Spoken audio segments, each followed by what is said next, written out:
Do I have a motion? Second. All in favor? Aye. Any discussion? Now we have the presentation on the external audit. Each year, the district undergoes at least 2 audits. One is an internal controls audit, and the other is an external audit. Both are required by law and are conducted by separate independent auditors. This evening, a representative from our external auditing firm, the Bonadio Group, will report on the district's external audit for the 2011-12 school year. The auditors have been in the district during the summer examining the district's financial records and will provide an opinion on the final activities and financial statements of the district. In addition, they also issue a report of our internal controls over financial reporting and our compliance with certain provisions of law and regulations. With us tonight from the Bonadio Group is Mr. Alan Walther. Mr. Walther? Thank you. Yeah, you can either stand there or there, either place. I'll stand here. Okay. I'm not sure. Is this working? Or can you hear me okay? Okay. I handed out to Michelle, there are copies of the draft audit reports. I'd just like to go through and take a few minutes to go through the highlights of reports for the board. Included in our reporting package are 3 reports: the required communications letter, there's a communication of internal control matters, or the management letter, and there is the financial statement as well. The main purpose of our audit as your external auditors is to audit your financial statements and give an opinion on them. Also, our responsibility is to report upon internal control. We don't give an opinion on internal control. We only give a report on that, and we also report on your compliance and your internal controls over federal dollars, which is required under OMB Circular Field 33. We completed our field work the week of August 20th, 2012. And some of the highlights of the financial statement audit.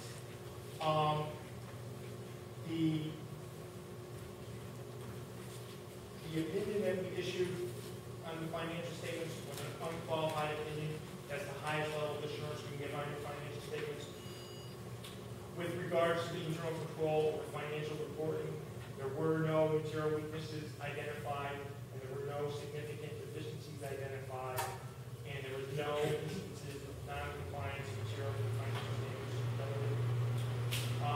Under the federal awards program, the type of auditors report issued was an unqualified opinion.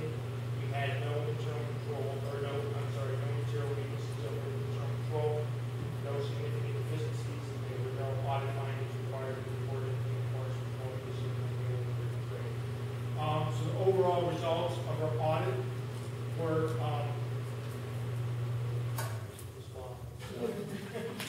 it's bugging me. The overall results of our audit, unqualified opinion, no instances of internal control findings that we were required to report.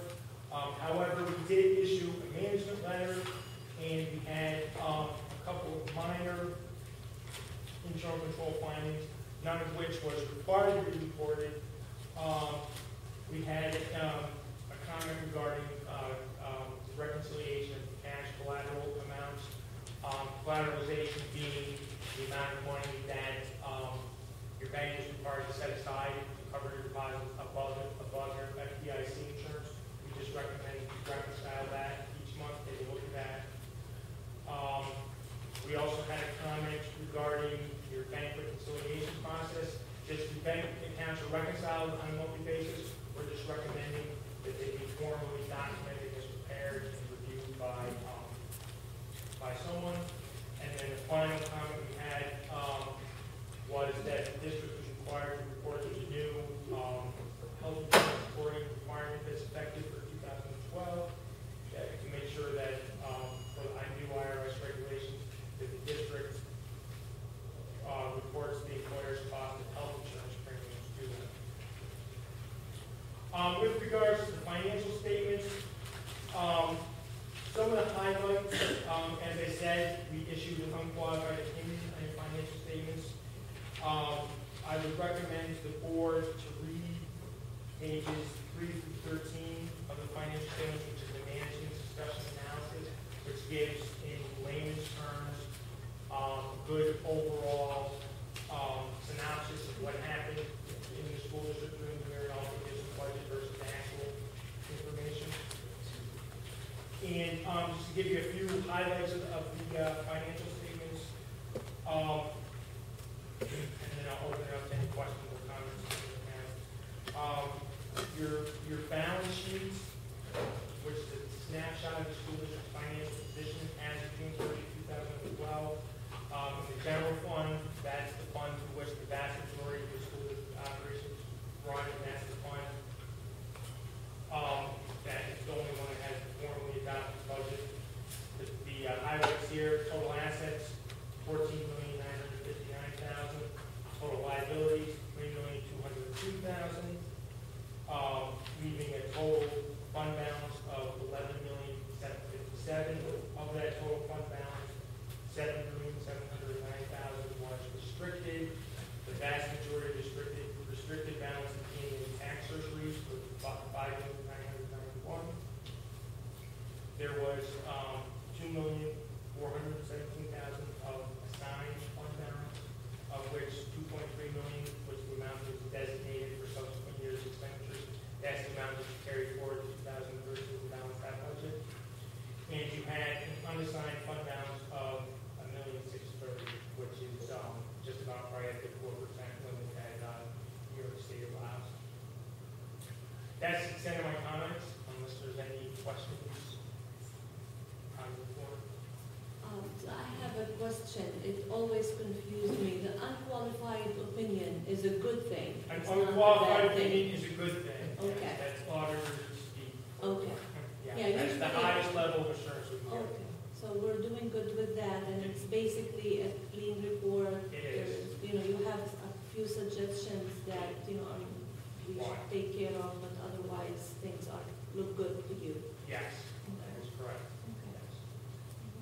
The IRS requirement, is that something that is supposed to appear on a W-2 form? Yes, there's a new box in your W-2, it's just for informational reporting purposes, but it is required that the school district, actually all employers, report the employer's share of health insurance this year. So that's something we should be able to fix pretty easily. But Yes. program. Yes.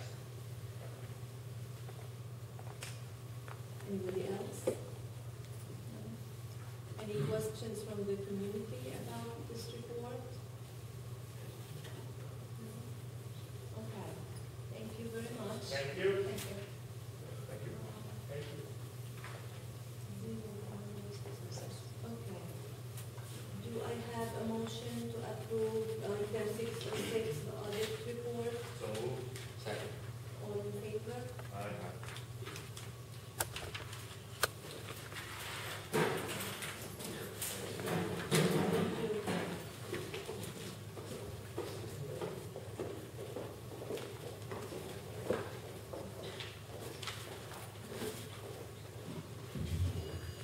you. Okay, the next presentation this evening is the presentation of the district goals. The district goals are actually part of a larger strategic planning document. The document has been on the website for a few weeks now, inviting public comment, and a couple of people have submitted some very thoughtful and lengthy, good comments. That anything here does not reflect that at this point. We're looking for feedback again this evening, and the expectation is that the board would then approve the strategic plan as revised at the November 5th meeting. There are copies of the plan available over here if you need one. The goals are just a small portion of that plan, and for the first time, we are looking at 5-year goals.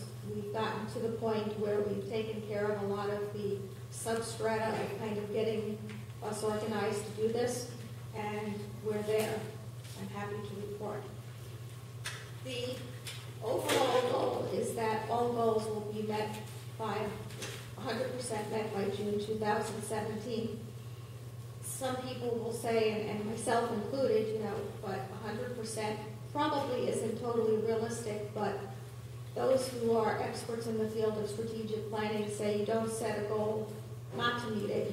You set what you really want it to be, and then take the steps and hope to meet it. And if you don't, you know, understand along the way if maybe you needed more time or if it wasn't realistic to begin with.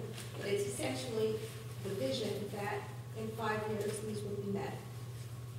In the case of the student performance goals, now fly found me, he's not partial. Anybody who's speaking, they'll come to. In the student performance goals, buildings are actually going to provide annual targets that will work at building up toward achieving that 100% goal. So next meeting, October 23rd, building principals will be reporting the building goals, and you'll see some very specific academic goals in those presentations. And then part of the strategic plan are the scorecards, and they provide measures for each pillar of the strategic plan. We've got student performance, community engagement, workforce engagement, operating efficiency and fiscal responsibility, and then safe, healthy, and caring schools are the 5 pillars. In the area of student performance, the goals are that all students will demonstrate growth annually in reading, language, and math. All students will achieve or exceed proficiency in all subjects measured by state assessments. All students will graduate within 4 years of entering the 9th grade. That's how the state measures it. So even though students, you know, may go a 5th year and graduate after a 5th year, the state measure on the report cards is the 4-year measure. All students will be offered opportunities to take the most challenging course of instruction.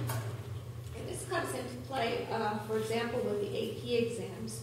In the last few years, we've actually changed the philosophy in the district so that more students are taking honors and AP courses rather than just a select few who have to make it into the course, because the research shows that students will rise to the occasion if given the opportunity. You don't want to keep somebody down at a level, particularly at the middle school level, because it's very difficult then to catch up. So that the sooner you can get kids into the more challenging courses, the better chance they have to be successful down the road and to take even more challenging courses down, you know, in the higher grades. All students will be offered opportunities to participate in a broad range of experience, and so that speaks to our extracurriculars and our athletics, those enrichment kinds of things, as well as coursework. The district will align rigorous curriculum, delivery of instruction, and assessment for continuous improvement of student achievement. The district will expand and deliver literacy-based initiatives from K-12 to support student achievement. And the district will use student, staff, school, and system performance data to monitor and improve student achievement. Again, those are the scorecards to a large extent. Community involvement, all annual school budgets will pass by at least 60%. Now, just to address a couple of things that I have heard questions about. The board, I think, was looking at the tax cap. I know Ralph has said publicly at previous meetings that one day he believes, and this has been in the context of budget discussions, that one day he believes we're going to need the community to ask us to go to the 60% so that we can stop making cuts. So it is aligned in a sense with the tax cap legislation as a measure of satisfaction, that if people can give you that confident vote of 60%, it shows strong support in the schools and what's going on. In no way, however, is it designed to indicate that we're not trying to take cost-saving measures in other places or to create a sustainable budget. It's really just an easy number that, in a sense, the state has given us to measure support. The district and local schools will seek and utilize stakeholder input to inform, influence, and create policies, practices, and programs. The district will continue to seek new methods and opportunities for increasing parent involvement.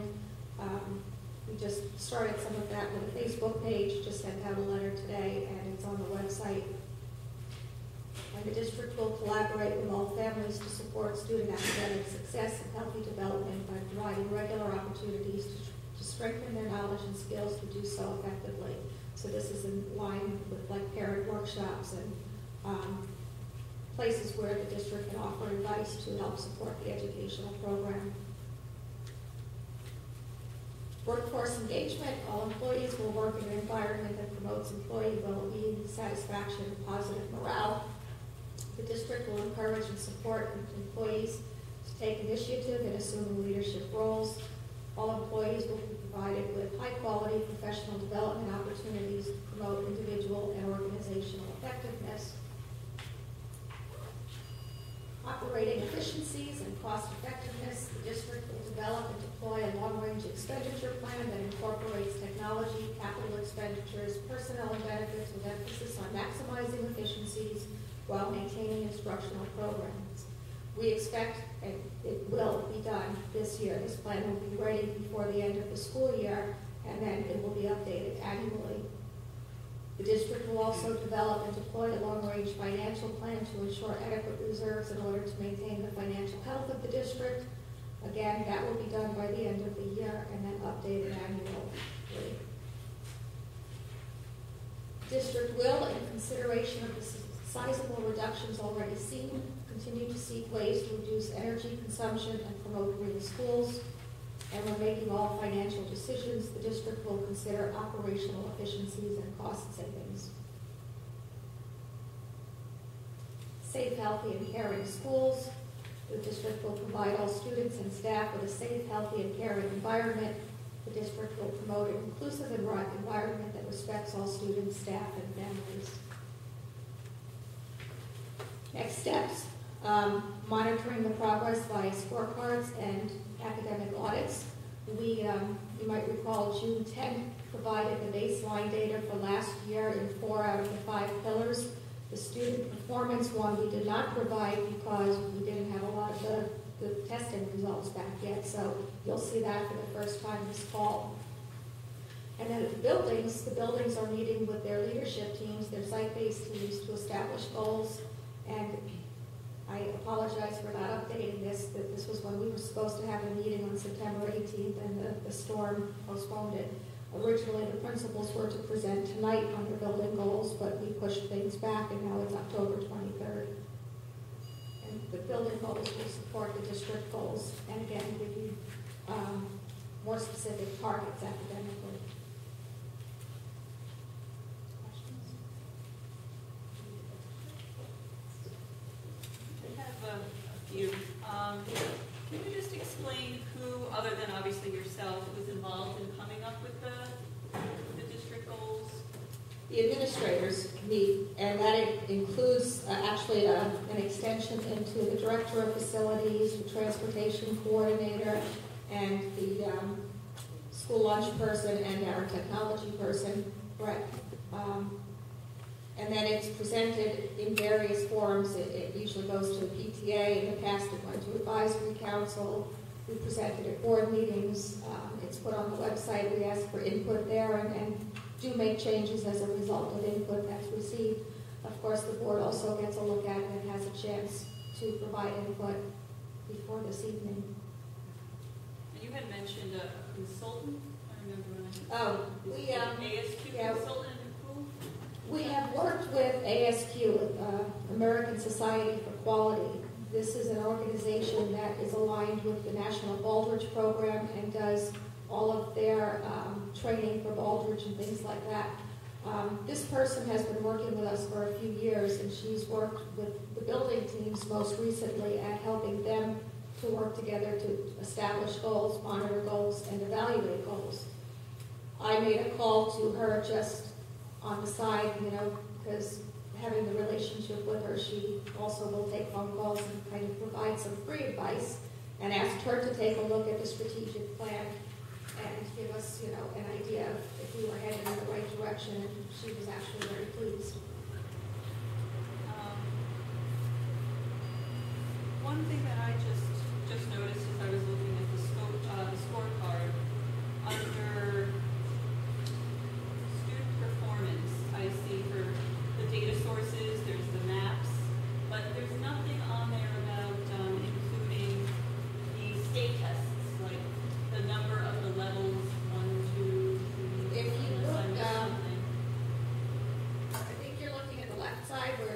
lagging indicators. The maps are something that the principals and teachers can use during the year to change what they do and monitor progress. Right. The state test scores are on the right, which is an annual measure, and is really like the summative measure, or it should be. Is it there? Do you see it? I don't know, maybe I'm not looking in the right.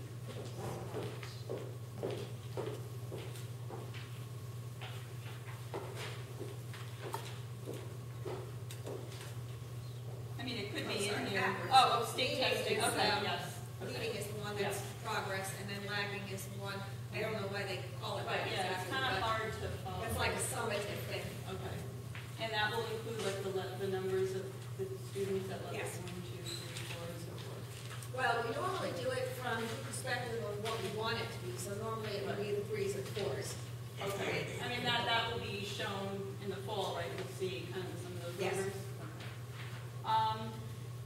I just had a question about the 60% community involvement. And I guess my question is, I know there's going to be a survey, right, that's going to be put out in January. And is that a question, just to kind of be able to gauge if the community would support this, is that a question that's on the survey, or is The survey is actually a pre-developed survey by the Association for Effective Schools, and we've already purchased it. I don't know that we could add something to it, but there might be a way we could do something informally, like even on Survey Monkey or something.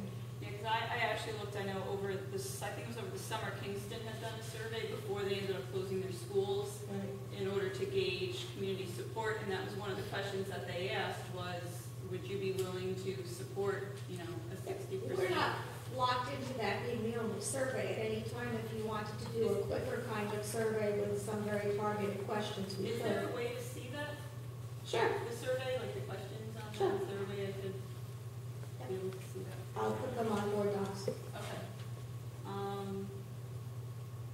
And I guess the only other thing I had was just, and we received a couple of emails with some suggestions, so are those all being Yes. considered? And I think that's it for me. Okay. Sure. Actually, kind of related to this, it works in well.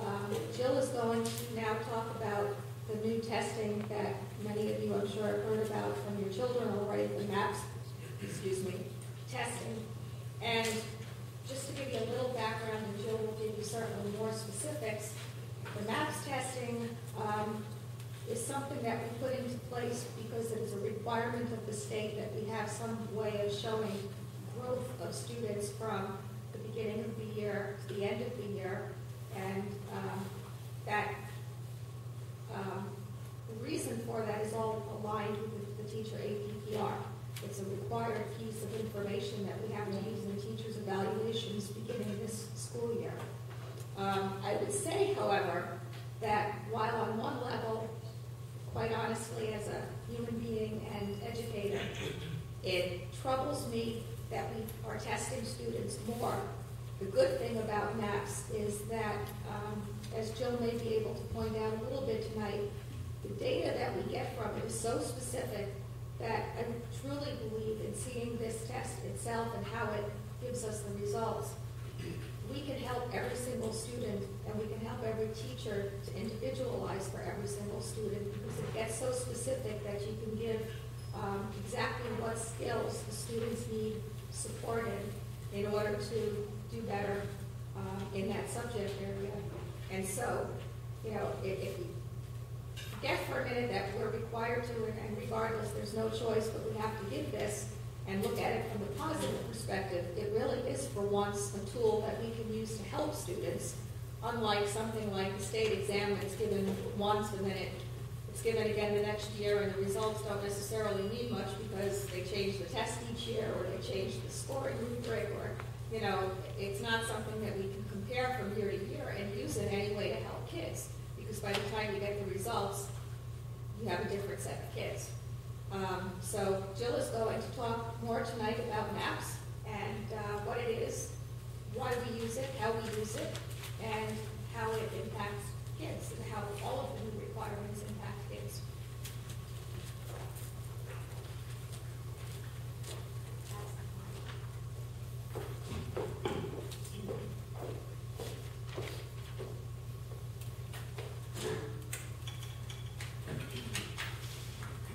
So, what is MAPS?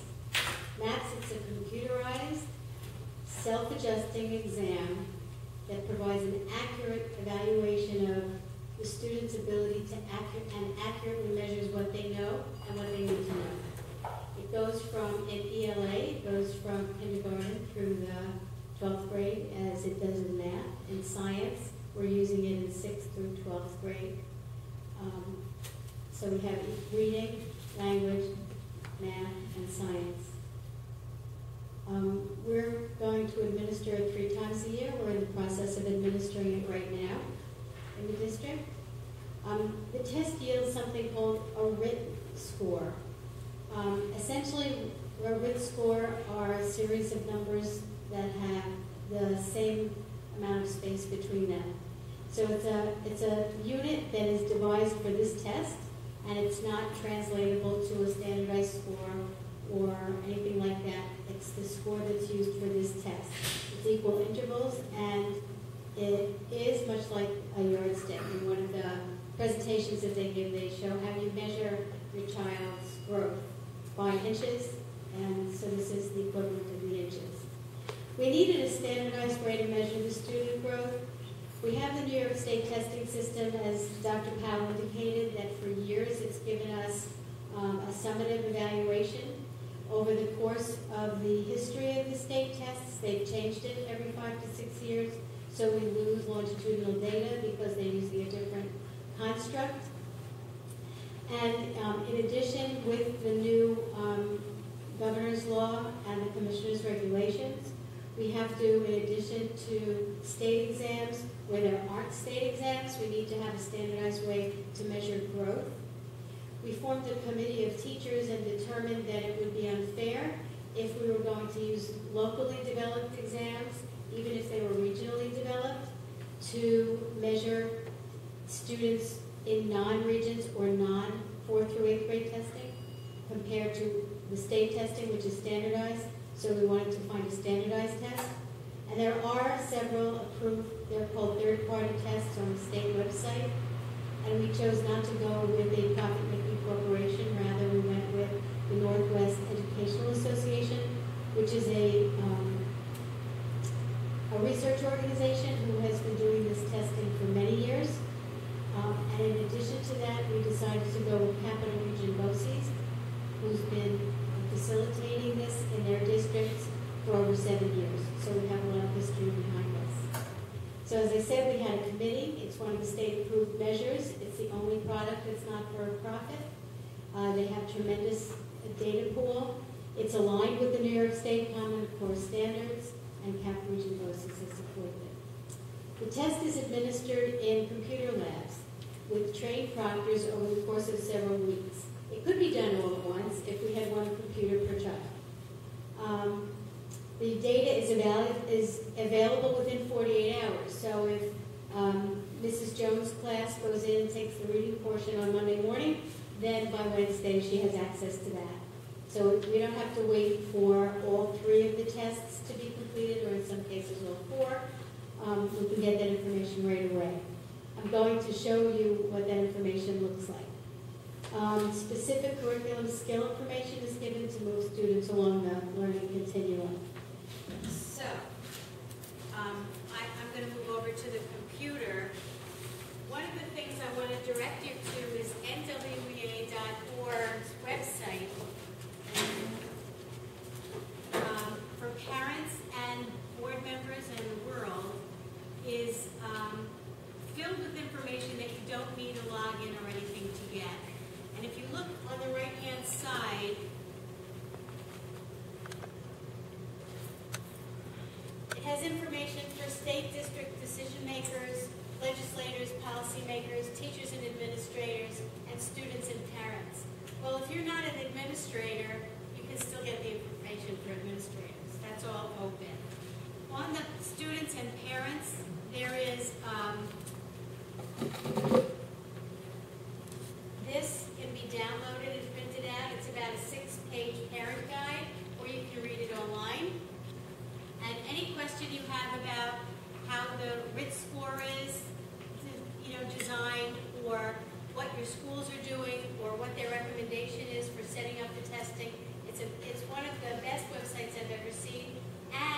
this kind of stuff. I mean, I like, Zappos a lot. But the search portion of this website is also exceptional. So if you don't remember where I talked about the RIT score, you could just search for the RIT score and you'll find it. So I have a way of showing you the information. I'm going to choose about the 4th grade because I think that that's a good example.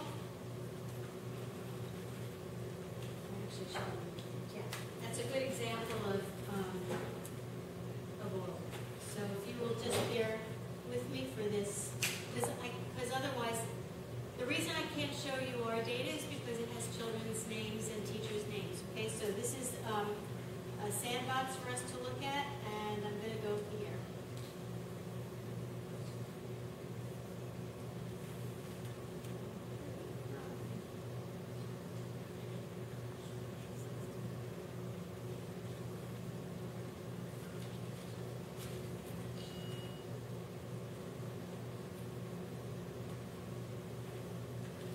They do make it hard to remember.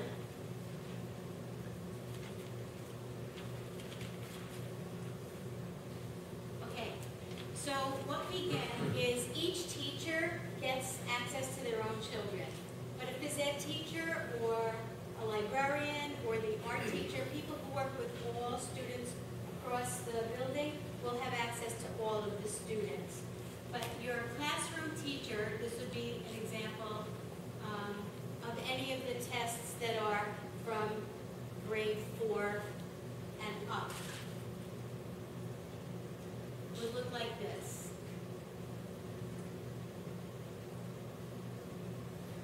So the first thing that you're going to see is you get the class looking like that. So up on the top are the RIT scores, and going down the side are the tests.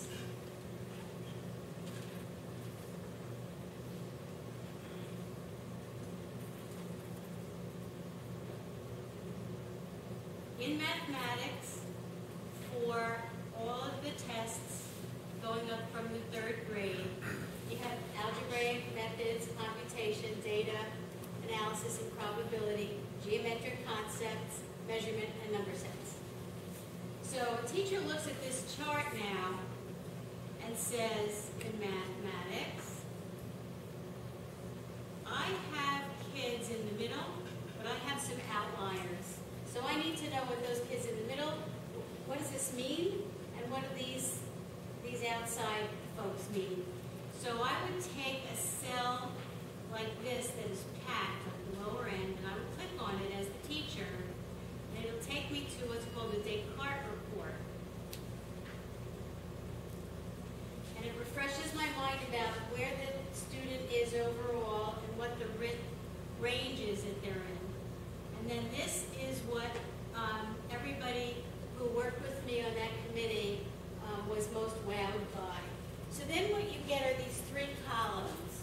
The one on the left, which is the low end, says that all children that were in that block that I checked know the skills on the left with about a 75% probability. The skills, so they need to be reviewed, and they need to be spiraled into the teaching and the assessment. In the middle, they know this about at the 50% probability that they know these skills. So this is where the instruction needs to be really specific and targeted and assessed. Because you want them to be able to do what's in the 3rd column, and the 3rd column they could know at the 25th. So there's a 25% probability that they know this information. So this becomes where you're going to take that group of kids and stretch them towards coming out of this particular, or towards this higher end of the RIT range. When you go into some of those higher Qs for students, what you'll see is the lower end will be larger, what they know for the 70-something% probability will be larger, and what will be over here will be smaller. So the teacher actually can print out who the students are in that block and what the RIT ranges are, breaking it down into those specific, 5 specific math strands. Same thing for reading, same thing for language. So let me show you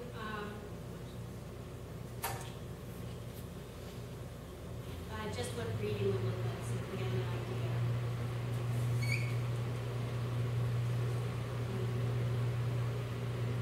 Let's see if I can do this. So in reading,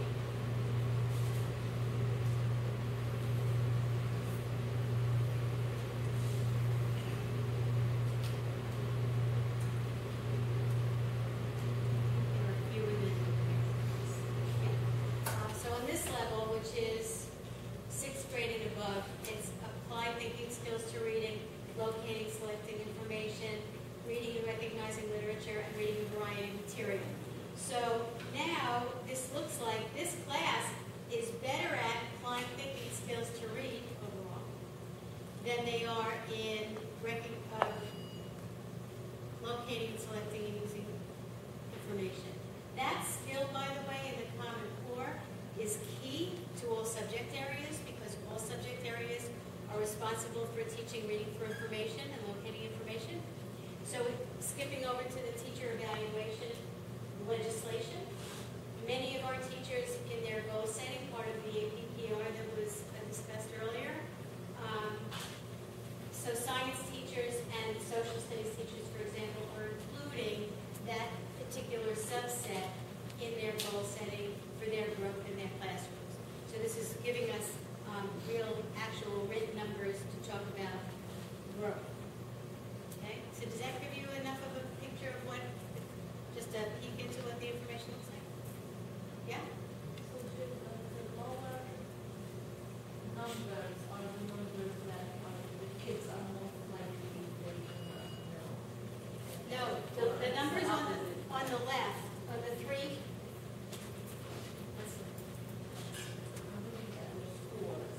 Does the score, the lower the score, the worse they are at Okay, so it's not an evaluation in that way. It's the same thing about, well, it's a bad choice of words. I just thought about growing in height.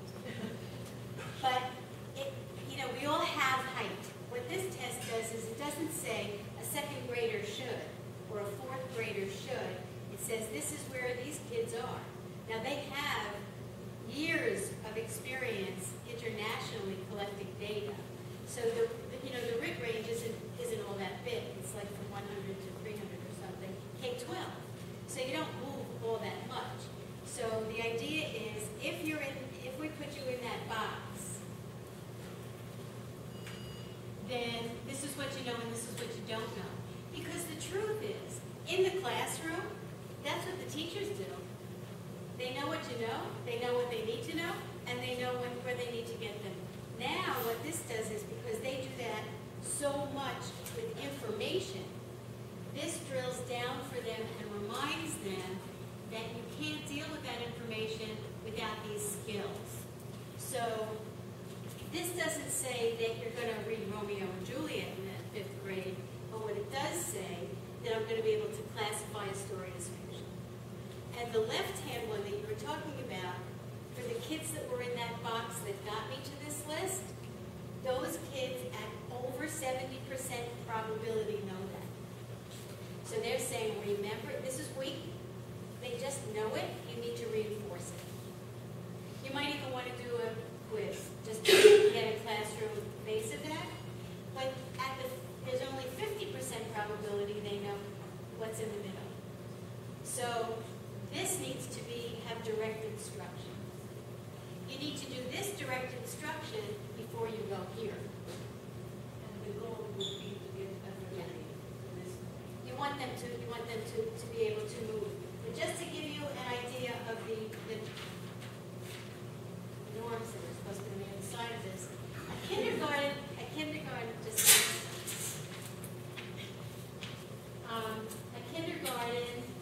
student average growth could be as many as 9 points. A high school senior's growth will be less than 0.5. which kind of makes sense. So that we have to be careful when we're setting our goals, that we understand that you can get those kids from 201 toward 220, but the likelihood is you're going to get them from 201 to 211. For 100% probability. But the point is, these don't disappear. It's not like these are whatever grade this is, 6th grade. The kids as they move. But they get more complicated. Like, they're not going to say classify stories as fiction necessarily on that kindergarten test. That's going to be something else. Knows the difference between real and make-believe. Okay? So, and the kindergarten teacher would be using different material in order to ask them to do that. It could be a story she tells, or it could be, a book that they choose, or, whereas here it could be the Brothers Grimm or whatever at this grade level. So the teachers still set, along with the district, the curriculum and the lesson plans. But what they need to do in order to master material is to continue to grow, which is the essence of what the beloved governor's hope was in the APPR legislation, to say that we want you to be able to show us that a teacher grew every kid in that class. Because we do have children who come into classrooms, who have a great time, who have a phenomenal relationship with the teacher, who come to love school, who might even increase their love of reading, master the multiplication tables, but on a standardized test, as bad as a rap as standardized tests have had, we need to know if in addition to that whole piece, they actually grew as learners. And so before we saw a test like this, we had nothing to be able to support what we think is happening, but may not be happening.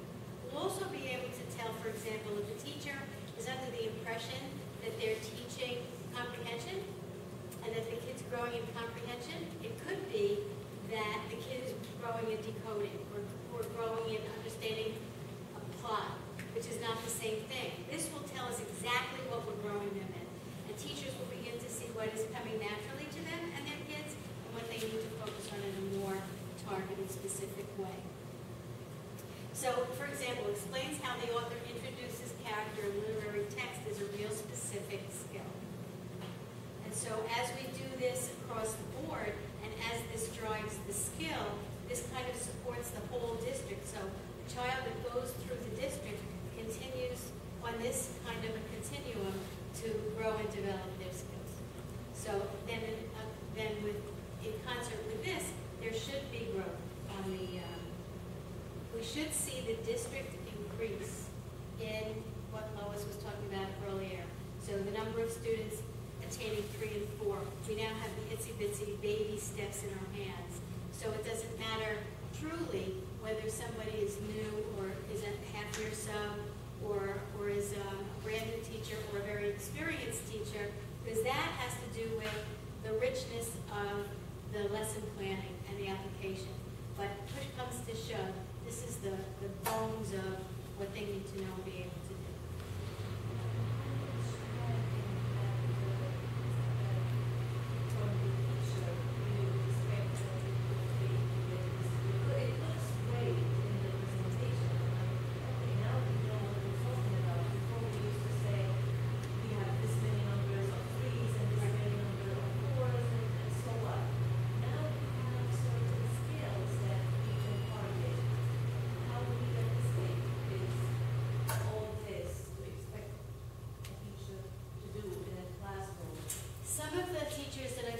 Through some of the planning processes and the principals as well, have talked about how to organize this material. And although I'm pretty digital, my feeling was that I would print out my class, the block of my students, because what the teachers understand immediately when they see it is you see your students laid out, and that's a real mental picture. There are no surprises. These are things teachers know. So then what I would do is print out each one of those ranges so I know what the skills are. and I either make a binder or if I had a room in my house that was locked because it's student information. You know what I mean? So that I could lay it out when I do my plans. They are pretty excited about the information. They're going to get an in-depth training at the end of this month, a full-day training on using the data.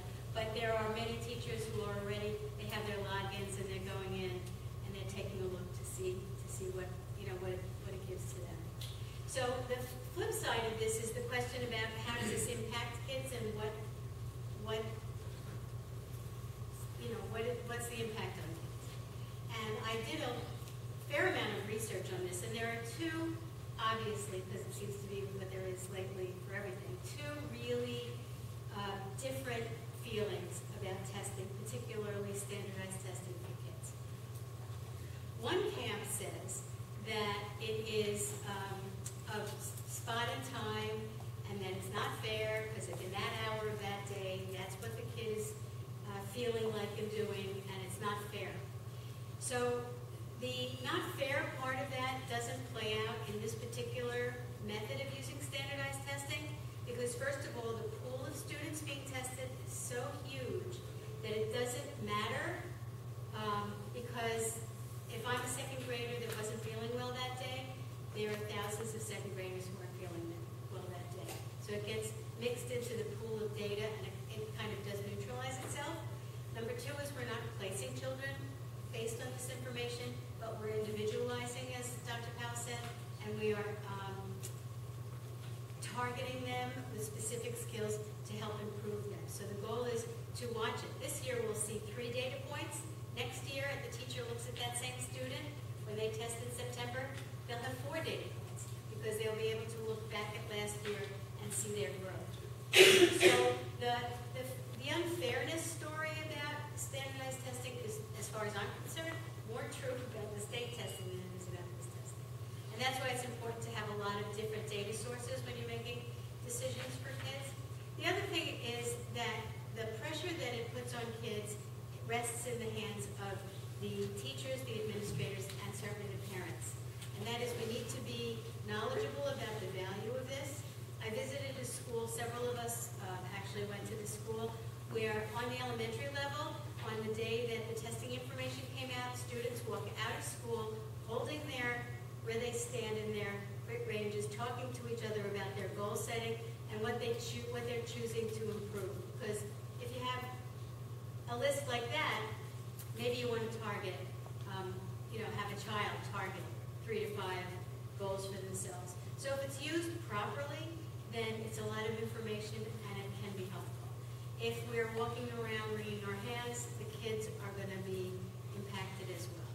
Of course, younger children are more cooperative and happy to do what they're asked to do, and on the high school level, it's more of a challenge. Why do we have to do this? I like to do my regular routine methods. So there are challenges that I think that the adults need to bring to the situation to help it be a helpful opportunity for kids and for us. And I think as we use it this year, we will get more information and know all the better ways to do things. And the website is a tremendous resource for everybody. Just as engaged New York is, and I've said that before, because that's where the news rests. Any questions? I've been asking all the questions, I know, so. So, if I understand this, for the following year, can a teacher target the new students that they're going to be getting in? Yes? In next year. Obviously for next year, Yeah. but the new teacher the following year, they're going to have a new classroom, and they're going to have these to look at and say, I see these students, can I target that? This is where I need to work on, because it's right off the bat. When you log in as a teacher, there's a pull down for what testing. I pulled down spring 2012. So what they'll do is it will be fall, so they can go back to what they did in the spring, what they did in January, what they did in September. So they can see going back as far as our testing exists, what the students did. So they'll get that before they even start testing in September. Because we put in a database, letting them know like who the kids are connected to every year. So yes, they can. So like, will they use then the end of the year, like their last maths test, will that be used to place the students for the following year? As far as, you know, evening out? That would definitely be something that the principals would have to think about after they've lived with it through the two administrations. I think that conceptually, we have always, all the principals have always looked at placement in terms of putting as many variables in the pot as possible, because the philosophy has always been to be very diverse and heterogeneous. Yeah. So it may be, that's something that the principals would be learning during the course of the year and speaking with the superintendent about. And I know that the testing has started. How long basically is it taking the students to complete the test? And does it vary by grade? I assume the younger students are spending less time. They have certainly much shorter tests. Their tests for the little guys, they wear headphones. Because I mentioned earlier, the test is self-adjusting. So even for the little folks, if you have a kindergartner who's doing well on the test, when they get to the 3rd grade level, the headphones will shut off. Okay, so also it doesn't matter who's sitting next to whom because the test is working with that child. The proctors have been trained how to pull up that child's test so that there are no computers next to each other that have the same test on it. And we do explain part of the training is we have to tell the students that there are questions that are on that test that you can't answer. So for those hyperachievers that we have that don't want to listen to that, we have to, talk to them about that's how we get there. Same thing for the higher level. If it's too challenging, if it's starting because of that child's age, if it's starting here, but they need to be down here, the test will drop down quickly enough to be able to capture what the student does know and needs to. So then is there like a time limit? So the students take the test for an hour and then they're done? The secondary test should run about 45 minutes, but it doesn't matter. They want the student to finish the test. So if it takes somebody, if they have to come back 3 times to finish it, then they need to come back 3 times to finish it. But we have not had, have we had any like that so far? No, it's gone as scheduled. The first go round, we allowed them at the high school in 2 periods, just so students would feel like they need to get it done quickly, like to take it seriously, and the students have it finished in the 2 periods. It's 50 minutes, but we figure set up the instructions that are given by the proctor.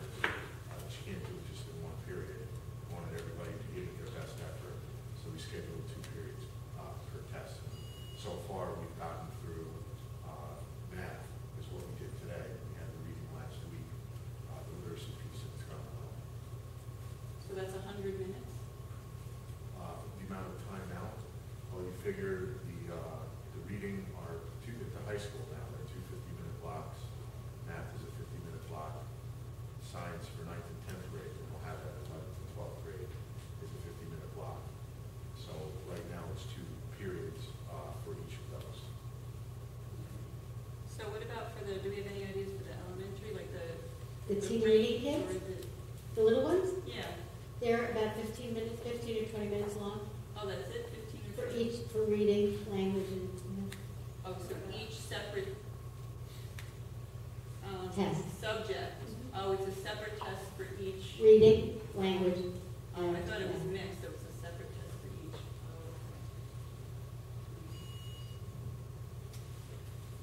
So the first set of tests that the teachers get from these kids, is that what they use to develop them, their SLOs, and is that? Okay, so now you're in a I PPR. know, I'm kind of Okay. bridging. So the way it's going is those teachers that for state growth, which is 20 points or 20%, are only 4 through 8, ELA, math. So they get it from the state. For everybody else, we need to create an SLO for growth.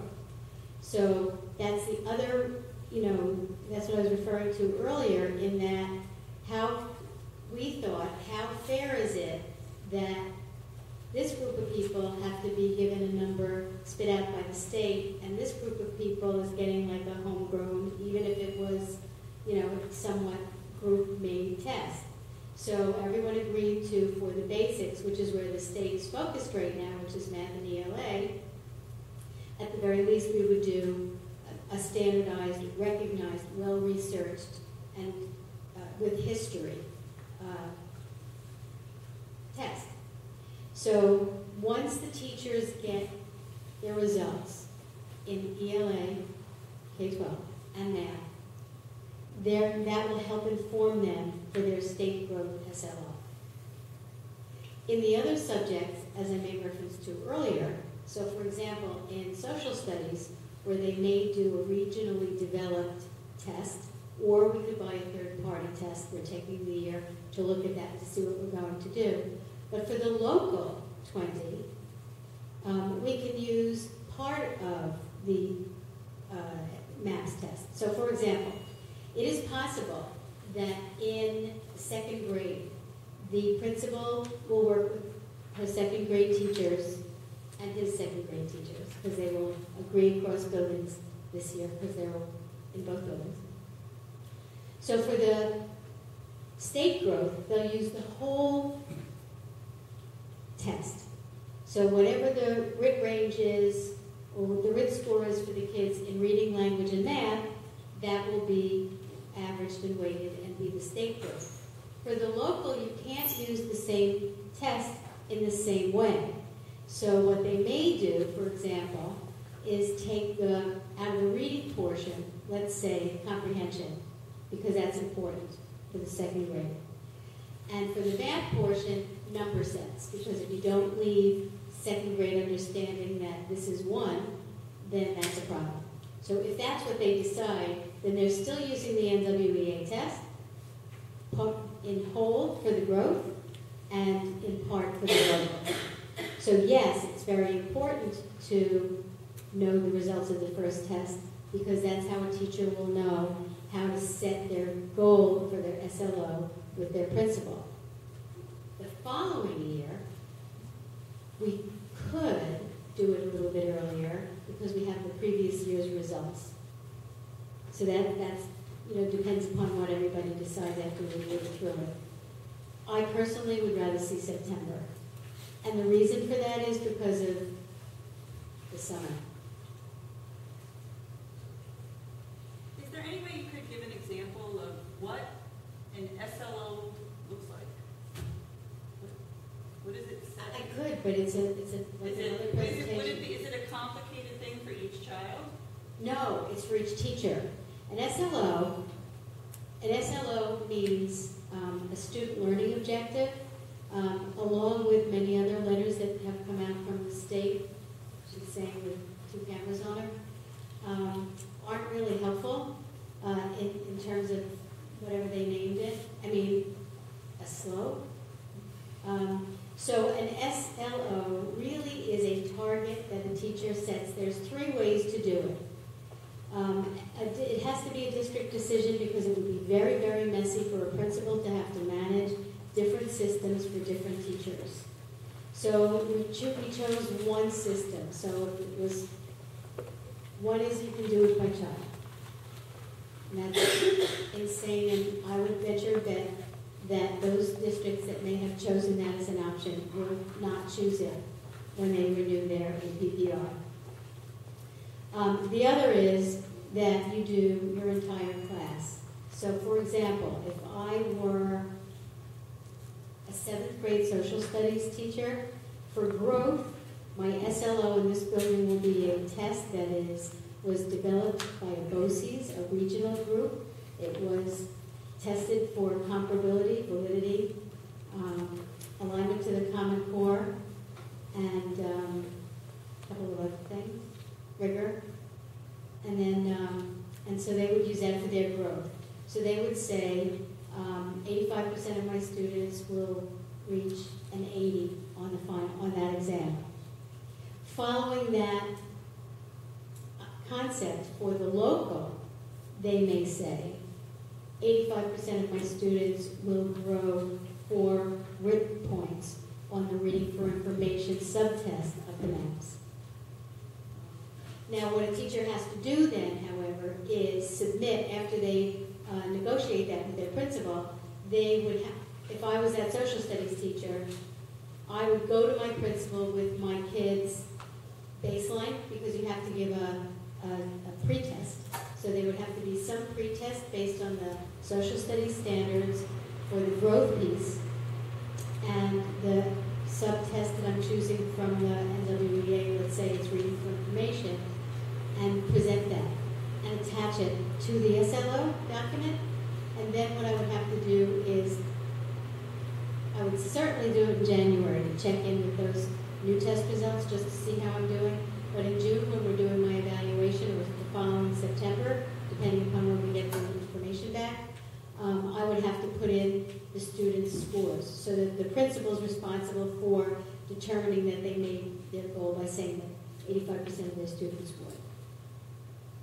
So if you noticed in the APPR document, I think we kind of thought that doing as much all the same in order to manage this and do it intelligently and responsibly would be good. So we're starting all our SLOs with 85% of my students. And then what follows is between the principal and the teacher.